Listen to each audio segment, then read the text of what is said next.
What is up, team? Killchain here, and today we are on episode 2 of Out of Range, the World of Warcraft podcast through the lens of a melee character. And today's topic, I want to talk about Feralath and the legendary sort of new system that they seem to be going with. It's clearly going to evolve and change over time, but we've now had 2 iterations. We can talk about the Nazuro, or however you pronounce it, for the Evoker legendary last season, and then we have Feralath this season. So I got my legendary a couple of weeks back. Obviously very lucky, yay, go me. It has since been buffed, and that does apply retroactively. So Blizzard have mentioned that, they buffed the bad luck protection, the items that you were getting from the different bosses, including the graders from Farak himself. And it's been buffed, yay, and that applies retroactively, yay. And eventually, if you're at least doing AOTC, there is this predicted endpoint where you should have 100% chance of getting it after a certain number of weeks. Now, after that buff, all my mates from my old guild, obviously I've now moved into a Mythic Raiding guild, but my old AOTC guild, we all did another AOTC clear together as well, fun heroic clear, and they still didn't get one. Not a single one dropped after the buff, and that was just chef's kiss, absolute pinnacle of depression right there. And it's not just the fact that we have Feralath to go over. We also obviously have Nazuro, or the Evoker legendary from last season, and they both tangibly and functionally worked the same way. So it was just that this other item was now introduced to physically show you the act of getting the bad luck protection, but for all intents and purposes, it seems to be functioning the exact same way as Feralath. It's just, instead of not getting the greater essences or whatever item they want to call it, it was just happening behind the scenes. So it was nice that they think that transparency that we wanted was now this item, and they're like, look how transparent we're being. But the problem is, we didn't want that type of transparency. We want the actual numbers. Tell us what it's going to take, right? Like, if it's a 1% drop chance from the get-go, if it's a 2%, if it goes all the way up to 30%, just give us the numbers, and then happy player base. It might not necessarily be happy in terms of the consequences of that. Like, if we knew that, you'll only ever max out at a 20% chance, there's a real possibility you just will never get this item, then that at least sticks by your guns of saying we want this to be like a legendary item, right? Even in their blog post, I'll see if I can edit it and I'll pop it up on the screen somewhere. Even in their blog post, they talk about how, these legendary items, they're supposed to be reward for difficult content. Not everyone's supposed to get them, blah, blah, blah. They give this air of what they want it to be. But then it's like they listen to the wrong type of feedback and then go, oh, it's all right, everyone can have it at some point eventually. And to a lesser extent, it's still fine, because you won't necessarily have everyone with it, because LFR and normal, even with the buffs, are still looking quite tight in terms of chance to get it. However, it ramps up dramatically if you're an A to C clearer, essentially. And if you're able to do heroic fire kills, then you're going to be getting the legendary at some point, whereas as soon as you drop to normal, your chances absolutely plummet. We're talking the difference between like 100% to 10%, like quite literally, it's that stark of a difference. Now, again, these are just sort of wowhead data mining sort of guesstimations, but there's no reason to not believe it. And this is after all the buffs and stuff have come in as well. So looking back, that makes me kind of go, hey, I was obviously really lucky to get it, yay. But it kind of brings up that question of, like, is this how they want to do legendaries moving forward? What happens in regards to balance? Because they obviously know that this legendary exists, and then they have to play around within that scope. We've just had reworks for a paladin that already put them in a pretty solid spot. Then combine that with, now most paladins are starting to get their hands on this legendary, and they're absolutely wild when it comes to just damage in general. Obviously, they still perform best in AoE over single target, but even their single target is like good. Like, they are by no means a poor performer in any particular aspect of the game at the moment, and they provide a lot of utility, that kind of thing. So we've heard things on the grapevine, things like, obviously, they're balancing classes given that they expect them to have this particular legendary weapon. And one, I think even just the sound of that on your ears, right, you're immediately going to be able to tell that's kind of a problem, right? What if you don't get it? Then you're always going to be behind. And then if you are balancing it with having this legendary in mind, then what's the freaking point, right? Now you're just going to be balance to be kept in line with everyone else, but you have this cool thing. Like, but in saying that, I get it, because if I was the warrior and this was as it should have been, as a warrior main, even I have to admit that this totally should have been a druid legendary patch, right? If a druid got a patch, a legendary this patch, sorry, and it was like I guess a staff or a polearm or something that, or even just like a staff that allowed it to change forms or whatever based on whatever your form you're in and what spec you're playing. And it was this magic druid legendary, and yay, awesome, cool. If you knew that the druids were getting the legendary and that you were balanced around it, on one hand, it's going to feel like obvious that you want them still kept in line a little bit. So, you know, it's not just everyone running boomkins and feral druids and, you know, the tank ends up being the best and the healer ends up being the best. It's druid fucking meta everywhere. And all the other classes suffer from it. So you do want them kept in line and kept in check, so to speak. But then on the other hand, it's kind of like, now that I'm in the position, I also don't want to, it's bad for both parties. Like, I just don't understand why that's, yeah, it's just absolutely wild. So if they really want the legendary to be legendary, then I don't know how they're going to do it. Like, it's very difficult. Whether you can maybe have it so... in terms of the power game, you could do the whole keep it out of competitive mode, right? So any 20s above, or any Mythic Plus above a 20, you don't get the full power of the legendary or whatever.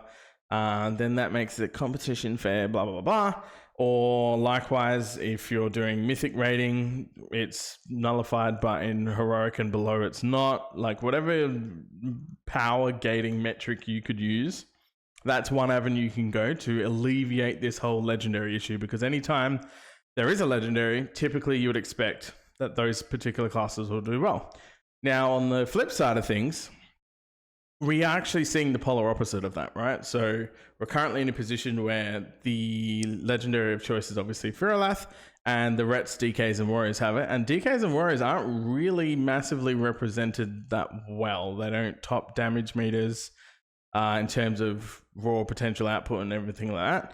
And there's other classes that do stuff better. Don't even get me started on Mythic Plus. Obviously, yeah, DKs and Warriors are very seldom taken and cared about in Mythic Plus, but that's a whole nother kind of kettle of fish in terms of their utility they provide and things like that.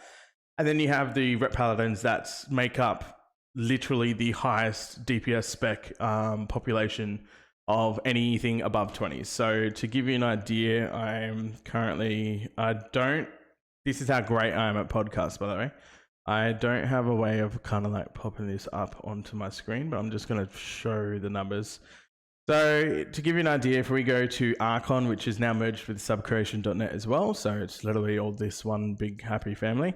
If we go to the Retribution Paladins, we can specifically have a look at, actually, instead of specifics for that, let's just go all of them, right? And we can go and search by popularity. Retribution Paladin currently makes up 20% of all DPS specs in the mythic range of plus 20 up to plus 32. 20% of every DPS spec, of which there's 20 plus, Steve. Well, there's 13 melee, and I think like 8 or 9 range DPS specs. So all told, you're looking at around the 20 to 22 DPS specs in the game. And they make up 20% of that, which is a fifth, right? That is absolutely fucking wild. There's 128,000 passes for the Retribution Paladin this week. That has been measured between the brackets of plus 20 up to a plus 32. So a lot of people are playing Retribution because basically the output of it is the best possible DPS spec that's doing very well without the legendary. Plus it happens to have the legendary. Everyone's going to be playing that bad boy, right? You're going to be able to push whatever you want and need out of that particular play space. So not everyone's going to be able to play it. That's why you don't see them as the highest ranking in terms of the DPS or highest IOs, simply because a broader population like that has more of a bell curve that'll affect it in terms of its highest performance, right? It's not like you're seeing 20% of the Mythic Plus population all playing Retribution Paladin and also 20% of them happen to be the highest IO people because they're carried by the class, blah, blah, blah. No, of course not. But the fact that the population alone, it's hit 19.9%, so it's basically 20%.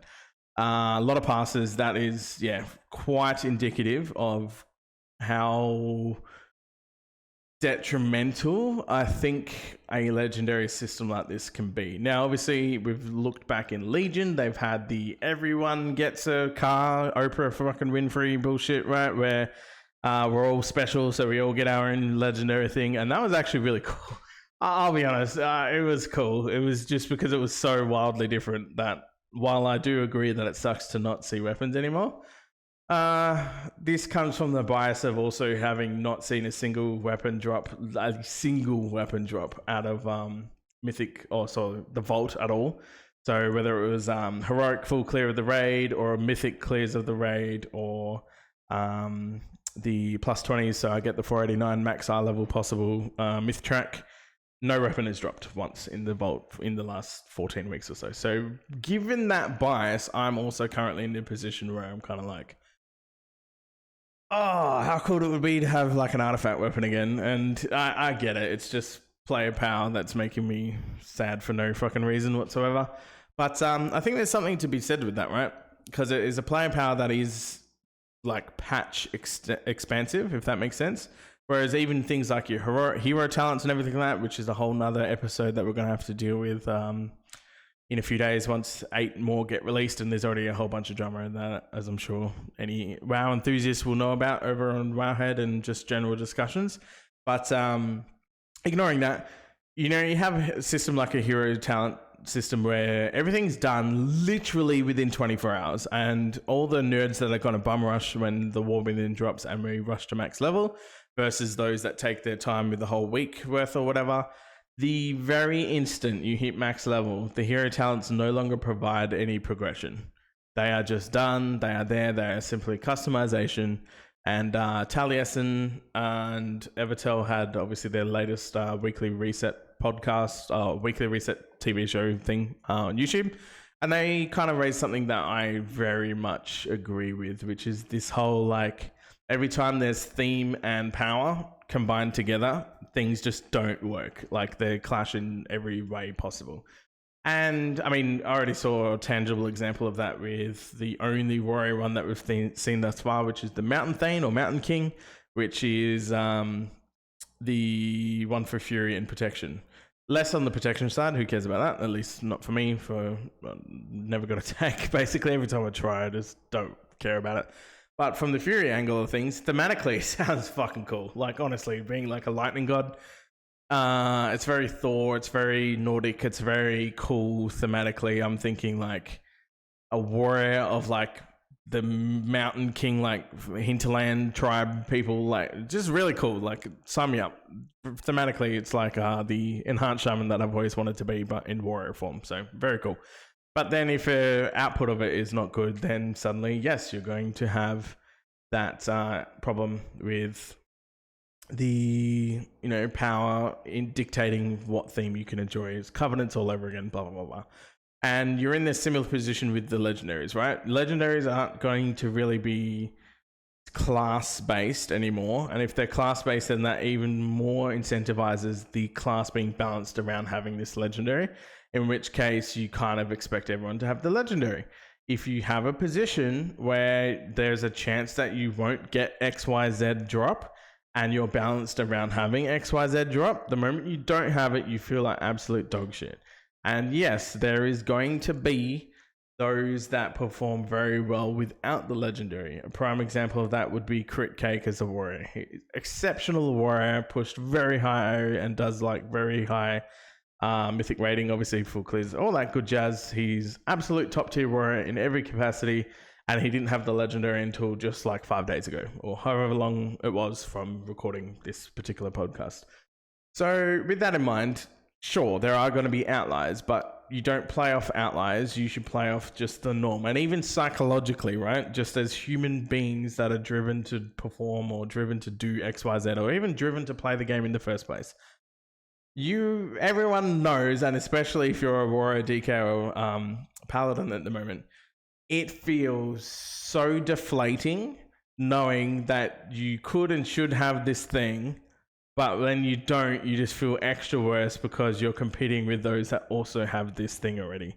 And another one of the warriors I know that I used to raid with, he got it like week 2, I think, just happened to get lucky and got it week 2. And so he's had it for Yonky Donks, right? That's the kind of stuff that just makes you go, it is annoying to see RNG play too much of a pivotal role in this thing that's supposed to be like prestige based in terms of like difficulty and that kind of stuff.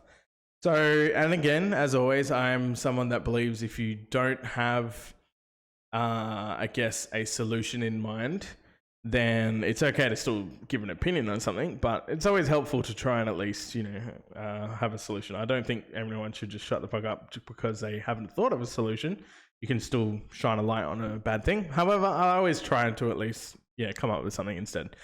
And, we've had multiple different iterations of legendaries throughout the past. Obviously, we probably look too fondly with rose-tinted glasses at the old school style of like a big long quest chain that's been really fun and enjoyable. And you wouldn't also want it to be too hindering in terms of kind of making it the one person of the guild that gets it. So that's the one thing that has always been a bit frustrating is, yes, there's this legendary out. You have a full team of 20 people because typically mythic rating is like the penultimate be all end all, or up to 30 people for a heroic team, right? Even if you just go off 30, we'll just pretend that of that 30 people you might be able to push a legendary for 3 of them. If it takes like 10 weeks per person, that kind of thing, there might be certain stages they can complete together. However, there might be certain drops that you do. I'm thinking once again the old school style of the Ragnaros wrist wrap things. You remember them for Thunder Fury. We had the Wrath of the Lich King legendary for Shadowmourne. I think that's probably the prime example I'm sort of thinking. But things like the Mage Tower personal kind of solo difficult content, that is stuff that could definitely be incorporated in certain scenarios or whatever that could be implemented into a long quest chain. The initiation of a RNG system to get started for it is really like frustrating. No one fucking enjoys it. It feels arbitrary. It feels like long-winded. And to be able to have this big, long, epic quest chain, sure, throw in some grinds. I don't actually mind, and I don't think most people mind the grinds if they go, okay, we know the nerdiest of the nerds are going to 24/7 this shit. They're going to be famous streamers, and they're going to have 1,000 of this item that normally takes people 2-3 weeks. They're going to have it in like 3 days. Cool, fine. There's nothing wrong against that. Just let people do what they're going to do. You don't need to, make it so horrible. And then throughout the steps of the various big long quest chain that you want us to go through, there could be these mage-like tower, events or scenarios or anything like that becomes kind of like cool and interesting. And you could even have like one of the steps be a world raid boss that only spawns when someone's on this particular part of the quest chain. And sure, it might not necessarily drop any gear, or maybe it will give all participants a whole bunch of flight stones, because we all fucking know how important flight stones have been in this season, just in general for all the upgrades, but specifically because they've made crafting gear, every time you force a spark to go from the 2 sparks into an actual item, the 2 sparks take 250 flight stones. So if you think about all the crafted pieces you've ever made, especially if you made a 2-hander or anything like that, and that's 250 every time you're turning a spark into a fully fledged crest. Yeah, that shit sucks. Flight stones have been absolutely horrible this season. And yeah, if you have it, so this particular person's on the certain step in the legendary quest chain, he needs his guild to come help him kill this random world boss spawn because that's a part of the chain. Other people happen to go along. It makes this big cool event. Everyone's like, oh my God, congrats. This is sick. I can't believe you got the, next part of the weapon because you're upgrading Shadowmourne like you did. If Fearlath worked like Shadowmourne where you got like a baby version and then you were slowly working on it to build it up, 100% that sounds amazing. And I think most people, given all the different options they've experienced for legendaries over the course of, 20 years now, it feels like that should be the most popular, at least for the small subset of people that I talk to. That seems to be the most likely one that will appease the most people. But I could be in my own little echo chamber, and we're all just friends that happen to think the same way, right? And that's why we're friends, because we get along well and think the same things. So that might not necessarily cover everyone, but I truly, truly, genuinely believe that that probably is our best foot forward in terms of legendaries. And like I said, having some solo stuff, having some group stuff that just requires participation from other people and help, it creates this cool sense of community, because you'll have pugs come along. Imagine, there's a friggin', not necessarily a server notice, but, the whole joke of the Nazura has been made and roar from the top of the tower, blah, blah, blah. The whole point is you could have some, island-wide alert that says, hey, someone's about to spawn this motherfucker. And everyone's like, oh shit, someone's on that. Let's stage the legendary. Let's go. And they fly over there and they go, oh my God, this is awesome. And they all get to participate in this thing. And it almost feels more ceremonial, but it's this cool, raid encounter. And that'll be fun. And then you go, oh, who's the one with the legendary? Oh, that guy's got it. Oh my God, he's wielding it. And you get to see a little cutscene with him, or whatever the case is. It'll create this moment, this nicety. And it could be this progress that happens for people. Give it a legendary. It means not everyone's going to have it, because yes, you won't be able to just randomly get it through LFR or anything like that. But I actually think that scarcity of legendary, where sure, maybe only, instead of 90% of warriors, paladins, and DKs having this thing over the course of time, each group of people that might have a paladin and DK and warrior, it is that slow trickle down effect where eventually someone, if you can't get it in LFR, but if you do normal, then over the course of the time with, specifically doing normal, only one of your dudes would maybe get it. In heroic, you're expecting maybe 3 or so to be able to craft it over the period of time. And then in mythic, you might have almost everyone that gets to craft it for that particular, whatever legendary it is, whether it's class based, or whether it's, weapon-based, so multiple classes can obviously use it, like Feralath. You could chop and change it. I generally believe if it's this really cool, long, epic quest chain, that kind of thing, I would prefer it to be class-based than weapon-based, where multiple classes could all use it, because that's when you just get even more into the nitty-gritty of what we see with Ret Paladin, right? While warriors and DKs are worse off than Ret Paladins can also use it. So therefore, it widens that bell curve where all the shitters are down one end, and the one class that can use it the most optimally will end up being the skyrocketing ahead. And I mean, even as a Fury Row, we still do fine, right? Mythic class is another sort of separate issue in terms of getting actually invited and things like that. But it's not the be-all and end-all. Whereas, for at least me personally, a class-based kind of legendary would seem more appropriate than a weapon-type based legendary, if that makes sense. And I guess along that same vein, I do seriously think that even if you did need to give a little bit of leniency in terms of getting people more likely to be able to complete it over time, my mind drifted back to the old Wrath of the Lich King ICC raid, where you got a buff that literally ramped up over time. So eventually you'd have a 30% increase to damage and health, I believe. I could be wrong. I know it was definitely damage, but there was this built-in helpfulness meter that went up every week or every 2 weeks. I can't remember how frequent it was. I'm pretty sure it was every week. You guys remember, it was the little ICC buff, right?